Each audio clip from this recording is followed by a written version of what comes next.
Welcome to the Golf Parent. What you say?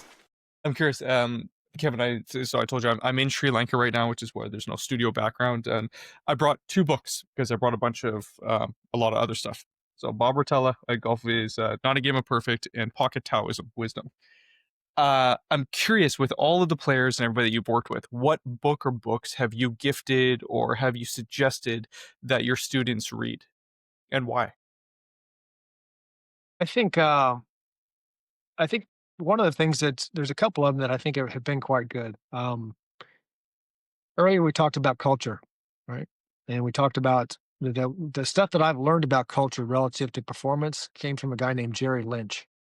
And Jerry wrote a book called Way of Champions. And he's kind of a background guy for that he's probably in his 70s now, but last count I heard he'd had 37 or 38 world and national championship rings from different organizations he's worked with.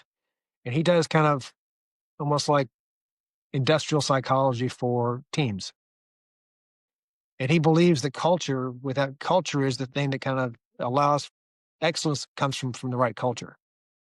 And he talks about the New Zealand All Blacks and they've won 84 or 85% of their matches the entire from the inception of their organization 40 years ago, which is an incredible thing, right? So in terms of just record of success. And so what Jerry would tell you is that that comes from their culture, right? They're able to kind of get that out of themselves because of their culture. And so I in the right scenarios, I will drop some of that. I will put that in their hands. I've given the Way of the Peaceful Warrior out more than times than I can tell you. I just think it's an incredible book. Dan Millman's book, Is if you that the haven't read one that, it's where incredible. it's Socrates is the gas station attendant, and it's about a gymnast? Yes. I stumbled on that book just randomly at a bookstore. I started reading it, my wife and and then I couldn't put it down. I read half the book at a coffee shop, and I'm like, it's kind of like I don't know. It's just there's something to that book. Yeah, interesting. Okay. Do you have Yeah, any other ones? well, I think it does a really good job of describing kind of mastery and kind of the things that people we have to master. And the truth, one of the things that we hear in Eastern philosophy is that if you master one path, indeed you master all paths, because the things that you have to master in yourself to be a master of any path are going to be transferable to other paths. And so I think there's some truth in that. That's why mastery is such a cool thing to pursue, right? Um, there's also kind of a book called Every Shot Counts, I think is probably what it's called.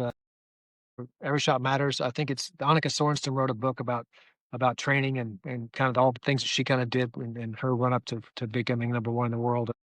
I thought that was just a great book, and because it speaks very in the book. I mean, they go right into it. It's like there's two things you have to manage here: your attention and your intention. Right. So, what's your intention, and where's your attention? And Beautiful. so, and the book is built incredibly about it. They just go over and over and over that concept over and over and over, and just in terms of there's little games you play, but it's built around um, um, those two basic ideas. And so, those are probably the three that I would probably recommend it to. Awesome. I've read one of them, which you've just given me now a book club job is to read the other two. So